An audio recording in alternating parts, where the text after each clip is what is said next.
পাক রব্বুল আলামিনের পিয়ারা বান্দি হযরতে রাবিয়া বসরি রহমাতুল্লাহি আলাইহি যখন অন্ধকার কবরে চলে গেলেন, এই রাবিয়া বসরি রহমাতুল্লাহি আলাইহি আল্লাহ তাআলার এত বেশি পিয়ারা বান্দি ছিল। আল্লাহর পিয়ারা বান্দি রাবিয়া বসরি রহমাতুল্লাহি আলাইহি অন্ধকার কবরে যাওয়ার পরে অন্ধকার কবরের মধ্যে বসিয়া কোরআনুল কারীম তেলাওয়াত করতেছে। এদিকে ফেরেশতারা প্রশ্ন করার জন্য চলে আসলো, মার রব্বুকা মান দীনুকা মান নাবিয়ুকা, তোমার রব কে, তোমার দিন কি, তোমার নবী কে? রাবিয়া বসরি রহমাতুল্লাহি আলাইহি ফেরেশতাদেরকে বললেন, ও ফেরেশতারা, তোমাদেরকে কে পাঠায়া দিয়েছে? কার পক্ষ থেকে তোমরা এসেছো? ফেরেশতারা বলে, আমরা আল্লাহর পক্ষ থেকে এসেছি। রাবিয়া বসরি রহমাতুল্লাহি আলাইহি বলেন, তোমরা যে আল্লাহর পক্ষ থেকে এসেছো তোমরা কি জানো ওই আল্লাহর সঙ্গে আমার কেমন কালেকশন, ওই আল্লাহর সঙ্গে আমার কেমন মহব্বত তোমরা কি জানো? আমি রাবিয়া রাতের অন্ধকারে উঠিয়া আল্লাহ পাকের জিকির করতাম।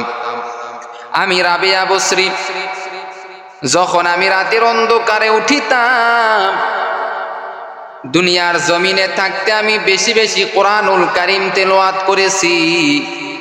দুনিয়ার জমিনে বেশি বেশি থাকতে আমি বেশি বেশি তাহাজ্জুদের নামাজ আদায় করেছি। তুমি কার প্রশ্ন করার জন্য এসেছো? ওই আল্লাহকে গিয়া বলো, ও আল্লাহ, আপনার সঙ্গে নাকি রাবিয়া বসরি সম্পর্ক অনেক গভীর। ফেরেশতারা এবার আল্লাহর কাছে চলে গেল। আল্লাহর কাছে গিয়া বললেন, ও দয়ার মালিক, তোমার বান্দি রাবিয়া বসরি মৃত্যুর পরে তাকে যখন কবরের মধ্যে রাখা হয়েছে, তাকে আমরা যখন প্রশ্ন করার জন্য গেলাম তখন সে বলতেছে, আমাকে প্রশ্ন করার কোনো দরকার নাই, সেই আল্লাহ তোমাদেরকে পাঠায়া দিয়েছে, ওই আল্লাহর কাছ থেকে আমার সম্পর্কে জেনে নাও। আমি রাবিয়া কেমন ইবাদত করেছি, কেমন নামাজ পড়েছি, কেমন পর্দা করেছি, কেমন চলাফেরা করেছি। আল্লাহ বললেন, ও ফেরেশতারা, রাবিয়ার কাছে প্রশ্ন করার কোনো দরকার নাই, কারণ এই রাবিয়া যখন দুনিয়াতে জীবিত ছিল কখনো পর্দা ছাড়ে নাই। যখন দুনিয়াতে জীবিত ছিল এই রাবিয়া কখনো নামাজ ছাড়ে নাই, কখনো গুনাহের কাজ করে নাই। এজন্য আমি রাবিয়ার উপর এত খুশি হয়েছি, আমি রাবিয়ার উপর এত খুশি হয়েছি। এরে নবীর আশিক উম্মতের দল, ওই রাবিয়া বসরি রহমাতুল্লাহি আলাইহি আল্লাহর এত নেককার বান্দি ছিল রে বাবা। আল্লাহ পাক রব্বুল আলামিন মৃত্যুর সঙ্গে সঙ্গে রাবিয়া বসরির কবরটা জান্নাতের বাগান বানায় দিয়েছে। কেন? শুধুমাত্র আমল করার কারণে আল্লাহ পাক রব্বুল আলামিন কবরটা জান্নাতের বাগান বানিয়ে দিয়েছে। ওরে আল্লাহর বান্দা, তুমি যদি দুনিয়ার বুকে বেশি বেশি কোরআনুল কারীম তেলাওয়াত করো, বেশি বেশি তাহাজ্জুদের নামাজ পড়ো, বেশি বেশি আল্লাহ পাকের জিকির করো, কবরে যাওয়ার পরে যখন ফেরেশতারা তোমাকে যখন আযাব দেওয়ার জন্য আসবে, মানুষের আকৃতি ধারণ করবে কোরআনুল কারীম, মানুষের আকৃতি ধারণ করার পরে ফেরেশতাদেরকে বলবে, ও ফেরেশতারা আমার, এই বান্দা অথবা এই বান্দির কাছ থেকে সরে যাও, কারণ এই বান্দি অথবা বান্দা দুনিয়াতে চলাফেরা করা অবস্থায় সর্বদা কোরআনুল কারীম তেলাওয়াত করেছে। অতএব আমি কোরআন হয়ে এই বান্দা বা বান্দিকে আমি কষ্ট দিতে দিব না, তাড়াতাড়ি তোমরা সরে যাও, আমি কোরআন কখনো এই বান্দা বান্দিকে কষ্ট দিতে দিব না। আবার যখন ফেরেশতারা বাম দিক থেকে আসবে আযাব দেওয়ার জন্য, ও বান্দা তোমার জিকির আজকার, দুনিয়াতে তুমি যা জিকির করেছো এই জিকিরগুলি মানুষের আকৃতি ধারণ করবে, করার পরে এইবার ফেরেশতাদেরকে বলবে, ও ফেরেশতারা এই বান্দাকে তো আযাব দিতে দিব না, কারণ এই বান্দা বেশি বেশি জিকির করেছে, বেশি বেশি আল্লাহর নামের জিকির করেছে, তাসবিহ পড়েছে, এই বান্দাকে আযাব দেওয়া যাবে না। আল্লাহ পাক রব্বুল আলামিন বলেন, এরে আল্লাহর বান্দা বান্দি, আল্লাহ পাক রব্বুল আলামিন বলেন এমন একটি দোয়া রয়েছে, এমন একটি দোয়া রয়েছে যেই দোয়াটা বান্দা তুমি যদি প্রত্যেকটা জুমার দিনে, অর্থাৎ জুমার দিনে আসর নামাজের পরে যদি এই দোয়াটা যদি তুমি 80 বার পাঠ করো, আল্লাহুম্মা সাল্লি আলা মুহাম্মাদিন নাবিয়্যিল উম্মি ওয়া আলা আলিহি ওয়া সাল্লিম তাসলিমা, এই দরুদটা যদি 80 বার পাঠ করো, 80 বার পাঠ করার কারণে আল্লাহ পাক রব্বুল আলামিন তোমার 80 বছরের গুনাহ মাফ করে দিবে এবং 80 বছরে নফল ইবাদত করার সওয়াব আমার আল্লাহ বান্দার আমল নামায় দিয়া দিবে। আল্লাহ পাক রব্বুল আলামিন বলে, বান্দা, কোন বান্দা যদি প্রত্যেকটা ফরজ নামাজের পরে আয়াতুল কুরসি পাঠ করে, আল্লাহু লা ইলাহা ইল্লা হুয়াল হাইয়ুল কাইয়্যুম লা তাখুযুহু সিনাতুন ওয়ালা নাওম লাহু মা ফিস সামাওয়াতি ওয়া মা ফিল আরদ মান যাল্লাযী ইয়াশফাউ ইনদাহু ইল্লা বিইذনিহি ইয়ালামু মা বাইনা আইদিহিম ওয়া মা খালফাহুম ওয়া লা ইউহীতুনা বিশাইইন মিন ইলমিহি ইল্লা বিমা শাআ ওয়াসি'a কুরসিয়্যুহুস সামাওয়াতি ওয়াল আরদ ওয়া লা ইয়াউদুহু হিফযুহুমা ওয়া হুয়াল আলিয়্যুল আযীম। কোন বান্দা যদি 80 বার, কোন বান্দা যদি প্রত্যেকটা ফরজ নামাজের পরে একবারও যদি অন্তত পক্ষে পাঠ করে, আল্লাহ পাক রব্বুল আলামিন বলে, ও আমার বান্দা বান্দিরা, তোমার মৃত্যু হতে দেরি হবে, আমি আল্লাহ তোমাকে জান্নাত দিতে কখনো দেরি আমি আল্লাহ করব না। এত পাওয়ারফুল আয়াতুল কুরসি। এরে নবীর উম্মতের দল, কবরে যাওয়ার পরে এই আয়াতুল কুরসি তোমার পাশে দাঁড়িয়ে যাবে। কবরে যাওয়ার পরে প্রত্যেকটা আমল তোমার পাশে দাঁড়িয়ে যাবে, তোমার নামাজ তোমার পাশে দাঁড়িয়ে যাবে, তোমার রোজা তোমার পাশে দাঁড়িয়ে যাবে, তোমার দান সদকা তোমার পাশে দাঁড়িয়ে যাবে। দাঁড়িয়ে যাওয়ার পরে বলবে, ফেরেশতা তোমরা সরো, এই বান্দা বান্দিকে আমরা আযাব দিতে দিব না। পরে নবীর উম্মতের দল, আজকে তুমি আমল করতে চাও না, করতে চাও না আমল, একটা নেকির কত দাম জানো?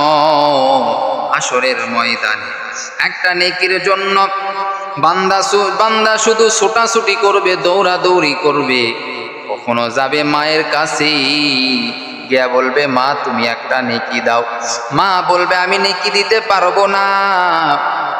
আবার যাবে বাবার কাছে গিয়া বলবে, বাবা তুমি আমাকে একটা নেকি দাও, বাবা দিবে না।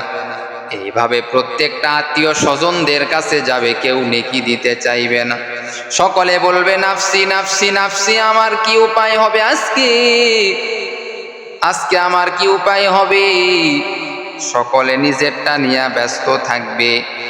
বান্দা দুনিয়াতেই নিজেরটা নিয়ে সকলে ব্যস্ত থাকে, আখিরাতে কি হবে একটু চিন্তা করো। আল্লাহ পাক রব্বুল আলামিন বলেন, ও বান্দা, একটা আমলের কারণেও বান্দা তোমাকে জাহান্নামের মধ্যে যাইতে হতে পারে, একটা আমলও যদি কম হয়। এরে নবীর উম্মতের দল, দুনিয়াতে আল্লাহ তোমাকে হায়াত দিয়েছে, সুস্থতার নিয়ামত দিয়েছে। আল্লাহ বলেন যৌবনকালের ইবাদত আল্লাহর কাছে এত প্রিয়, আল্লাহর কাছে এত পছন্দনীয়, এত প্রিয়, আল্লাহ বলেন এই যৌবনকালের ইবাদত আমি আল্লাহ এত কবুল করে নেই, আমি আল্লাহ এত কবুল করে নেই।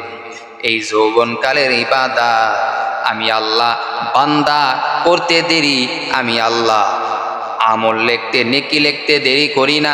যৌবনকালের ইবাদত আল্লাহর কাছে অনেক প্রিয়, আল্লাহর কাছে অনেক প্রিয় রে বাবা। এজন্য আল্লাহ পাক রব্বুল আলামিন বলেন, ইয়া আইয়ুহাল্লাযীনা আমানুস্তাঈনু বিস-সাবরি ওয়াস-সালাহ ইন্নাল্লাহা মা'আস-সাবিরিন। আল্লাহ তাআলা বলেন, বান্দা তুমি যখনই বিপদের মধ্যে পড়ো, পেরেশানির মধ্যে পড়ো, দুইটা জিনিসের মাধ্যমে সাহায্য চাইবা। এক নাম্বার হলো নামাজ, দুই নাম্বার হলো বান্দা ধৈর্য। এই দুইটা গুণ যদি তোমার মধ্যে থাকে, আল্লাহ পাক রব্বুল আলামিন তোমাকে মাফ করে দিবে। এবং যত প্রকার বিপদ হোক না কেন, আমার আল্লাহ তোমাকে বাঁচাইবে। আল্লাহ পাক রব্বুল আলামিন তোমাকে আমাকে বড় আদর করে মায়া করে দুনিয়াতে পাঠায় দিলেন। শুধু আল্লাহ তাআলা তোমাকে বিবাহর জন্য বানাই নাই, আল্লাহ তোমাকে শুধু খেলাধুলা করার জন্য বানাই নাই, আল্লাহ তোমাকে শুধু ঘোরাফেরা করার জন্য বানাই নাই, আল্লাহ তোমাকে শুধু দুনিয়া করার জন্য বানাই নাই, আল্লাহ তোমাকে বানাইছে ওয়ামা খালাকতুল জিন্না ওয়াল ইনসা ইল্লা লিয়াবুদুন। মানুষ এবং জিন জাতিদেরকে আল্লাহ সৃষ্টি করেছেন তার ইবাদত করার জন্য। আল্লাহ বলেন, মানুষ যদি ইবাদত যদি না করে, আল্লাহর কাছে তার হিসাব কিন্তু দিতে হবে। এজন্য আল্লাহ তোমাকে আমাকে অনার্থক বানাই নাই, আল্লাহ বানাইছেন কেন? শুধুমাত্র তার ইবাদত করার জন্য। ইবাদত করলে আল্লাহই তার জন্য যথেষ্ট। সুবহানাল্লাহ। আজকে আমরা আল্লাহর ইবাদত করতে চাই না, নামাজ পড়তে চাই না, রোজা রাখতে চাই না, অথচ বড় বড় আল্লাহর ওলিদের জীবনের দিকে তাকায় দেখেন, আল্লাহর ওলি কত বেশি তারা ইবাদত করেছে আল্লাহর। এই রাবেয়া বসরি রহমাতুল্লাহি আলাইহি এত বেশি আল্লাহর ইবাদত করেছে, ইবাদত করতে করতে এক পর্যায়ে আল্লাহকে সে পেয়ে গেছে, ইবাদতের মজা সে পেয়ে গেছে। গুনার যেমন মজা আছে, ইবাদতের তেমন মজা আছে। যখন বান্দা এক পর্যায়ে ইবাদত করতে করতে করতে করতে এক পর্যায়ে এমন হয়ে যাবে যে বান্দা কখনো গুনাহ করতে ভালো লাগবে না, ইবাদতের মধ্যেই বান্দা শান্তি পেয়ে যাবে। সুবহানাল্লাহ। আজকে আমরা নামাজ পড়ি কিন্তু নামাজের মধ্যে আমরা মজা পাই না, রোজা রাখি রোজার মধ্যে মজা পাই না, কোরআন পড়ি কোরআন পড়ার মধ্যে মজা পাই না। কেন? বান্দার যে ইবাদতের মজা, এই মজাটা এখন আমরা পাই নাই। যখন মজা পেয়ে যাব তখনই ভালো লাগা শুরু করে দিবে। আল্লাহ বলেন, বান্দা দুনিয়া তো পরীক্ষার জায়গা, দুনিয়া হলো পরীক্ষার হল। এ দুনিয়াতে পরীক্ষায় তোমাকে পাশ করতে হবে। দুনিয়াতে পরীক্ষায় পাশ করলে কি হবে? আমি আল্লাহ বড় জান্নাত তোমাকে দিয়ে দেব। সুবহানাল্লাহ। বড় বড় আল্লাহর ওলি যিনারা ছিলেন, বড় পীর আব্দুল কাদের জিলানী রহমাতুল্লাহি আলাইহি এত বড় মাপের একজন বড় পীর ছিলেন। সে তো শুধু বিবাহ করেছে এমন নয়, সে শুধু দুনিয়া করেছে এমন নয়, সে শুধু ঘোরাফেরা করেছে এমন নয়। তার মূল টার্গেট ছিল আখেরাত, আখেরাত, আখেরাত, অর্থাৎ আমার মৃত্যুর পরের জীবন আমার। এই টেনশনে সে সর্বদা সময় কাটাইছে। আজকে আমরা আখেরাতের চিন্তা বাদ দিয়ে শুধু দুনিয়া আর দুনিয়া। মসজিদে আজান পড়ে গেল, দুনিয়া থেকে আমরা ফিরে আসলাম না। আজান হয়ে গেল, বান্দা তোমার নামাজ পড়ার কথা ছিল কিন্তু তুমি নামাজ পড়লা না। বান্দা তোমার আল্লাহ পাকের জিকির করার কথা ছিল কিন্তু তুমি করো না। আল্লাহ বলে, বান্দা তুমি জমিতে কাজ করতেছো, যে কোনো কাজ করতেছো বান্দা, ওখানে তুমি আল্লাহর জিকির করো। বান্দা ব্যবসা নিয়ে তুমি বসে আছো, দোকানদারি করতেছো, আল্লাহ বলতেছে বান্দা তুমি জিকির করো। দোকানে বসিয়া তুমি আল্লাহর জিকির করো। বান্দা তুমি ক্ষেত খামারে গিয়ে আল্লাহর জিকির করো, মনে মনে তুমি জিকির করো, অন্তরে অন্তরে জিকির করো। আল্লাহ পাক রব্বুল আলামিন জানায়া দেন এই জিকিরটা এত বড় ইবাদত, বান্দার জবান থেকে যদি বেশি বেশি জিকির বের হয়, আল্লাহ তাআলা বলেন বান্দা এই জিকিরের কত ফজিলত জানো? ও বান্দা, জিকির করার মাধ্যমে তোমার অন্তরটা পরিষ্কার হয়ে যাবে। জিকির করার মাধ্যমে আল্লাহর স্মরণ তোমার অন্তরে চলে আসবে। জিকির করার মাধ্যমে তোমার অন্তরটা পরিষ্কার হয়ে যাবে। কিন্তু আজকে আমরা জিকির করতে চাই না। যত বড় বড় আল্লাহর ওলি ছিলেন, বুজুর্গানে দিন ছিলেন, তারা সকলে বেশি বেশি আল্লাহর জিকির করতেন। জিকিরের মাধ্যমে আমার আল্লাহকে পাওয়া যায়। যেই ব্যক্তি আমার আল্লাহকে পেয়ে যাবে তার তো কোনো টেনশন নাই, তার কোনো পেরেশানি থাকবে না। যার জন্য আল্লাহ হয়ে যাবে তার কোনো পেরেশানি নাই, কোনো টেনশন নাই, তার জন্য আল্লাহই হলো যথেষ্ট। আজকে আমরা দুনিয়ার পিছনে ঘোরাফেরা করার কারণে, দুনিয়ার পিছনে সময় দেওয়ার কারণে আমরা আজকে আল্লাহকে ভুলিয়া গেছি। ওরে নবীর উম্মতের দল, আল্লাহর এক বান্দাকে অন্ধকার কবরের মধ্যে রাখা হলো। রাখার পর আল্লাহর ওই নেককার বান্দাকে যখন আযাবের ফেরেশতা আযাব দেওয়ার জন্য আসলো, আল্লাহর ওই বান্দার বুকের উপরে লক্ষ্য করে দেখে ফেরেশতারা, ওই বান্দার বুকের উপরে একটি পাখি দেখা যাইতেছে। ফেরেশতারা এবার ওই বান্দাকে যখন ডাক দিল, এ আল্লাহর বান্দা উঠো, তোমাকে আমরা জিজ্ঞাসা করব। পাখির জবান আল্লাহ তাআলা খুলে দিলেন। পাখি বলতিছে, এই বান্দাকে আমি পাহারা দিতেছি। পাখি বলতিছে, এই বান্দাকে ডাক দেওয়া যাবে না, এই বান্দা শুধু ঘুমাইবে ঘুমাইবে, এই বান্দার কোনো টেনশন দেওয়া যাবে না, এই বান্দাকে কোনো সময় টেনশন দেওয়া যাবে না, এই বান্দাকে আমি পাহারা দিতেছি। ফেরেশতারা বলতেছে, তুমি কে, তোমার পরিচয় কি? ছোট্ট পাখিটা এইবার বলতেছি, আমি হলাম এই বান্দার কোরআন তেলাওয়াত, এই বান্দার কোরআন তেলাওয়াত। দুনিয়াতে যখনই সময় পেয়েছে এই বান্দা কোরআনুল কারীম তেলাওয়াত করেছে, এই বান্দা সর্বদা কোরআন পাঠ করেছে। দুনিয়াতে যখন সময় পেয়েছে এই বান্দা কোরআনুল কারীম তেলাওয়াত করেছে। কোরআন ছাড়া কখনো এই বান্দা রাতের বেলা ঘুমাই নাই। অতএব কিয়ামত পর্যন্ত আমি এই বান্দাকে পাহারা দিব। আমি হলাম এই বান্দার কোরআন। আজকে কত মুসলমান আছে সূরা ফাতিহা শুদ্ধভাবে পড়তে পারবে না। আজকে কত মুসলমান আছে সূরা ইখলাস শুদ্ধভাবে পড়তে পারবে না। আজকে কত মুসলমান আছে সূরা নাস, ফালাক, সূরা কাউসার স্পষ্টভাবে পড়তে পারবে না, সূরা ফাতিহা পড়তে পারবে না। অথচ 100 বিঘা জমির মালিক, 50 বিঘা জমির মালিক, 20 বিঘা জমির মালিক। কিন্তু বান্দা, আবার এই বান্দা 40 বছর ধরে নামাজ পড়তেছে, তারপরেও সূরা ফাতিহা ঠিক করতে পারে নাই। ওরে আল্লাহর বান্দা, কেমনে তুমি আল্লাহর কাছে দাঁড়াইবা? এই নামাজ নিয়ে কেমনে তুমি আল্লাহর কাছে দাঁড়াইবা? এখনো সময় আছে বাবা, তওবা করিয়া কোরআন পড়াটা শুদ্ধ করো রে বাবা। আল্লাহ বলেন, বান্দা যখন তুমি কোরআন করবা, কোরআনের মায়া দয়া যখন অন্তরের মধ্যে লেগে যাবে, তখন আমি আল্লাহর প্রেম ভালোবাসা তোমার অন্তরের মধ্যে প্রবেশ করবে। এজন্য বেশি বেশি আমাদেরকে কোরআনুল কারীম তেলাওয়াত করতে হবে। কোরআন হলো আল্লাহর কিতাব, এই কিতাবটা আমাদেরকে বেশি বেশি তেলাওয়াত করতে হবে। কোরআন পড়লে আল্লাহ খুশি হয়ে যাবে, আল্লাহর সঙ্গে কথা হবে। এজন্য যারা আমরা কোরআন পড়তে পারি না, কোরআন পড়ার চেষ্টা করব। যে কোনো হাফেজের কাছে, আলেমের কাছে আমরা শেখার চেষ্টা করব। বিভিন্নভাবে শেখার এখন মাধ্যম রয়েছে, মোবাইলের মাধ্যমেও শেখা যায়, ইউটিউবের মাধ্যমে, সেখান দিয়েও আমরা শিখতে পারি। অবশ্যই কোরআনের দিকে ফোকাস করবেন, কোরআন পড়ার চেষ্টা করবেন, ইনশাল্লাহ আল্লাহ তাআলা আপনার হায়াতে, মালে, সব কিছুতে বরকত দান করবে। আল্লাহ আমাদের কবুল করুক, সকলেই বলেন আমিন।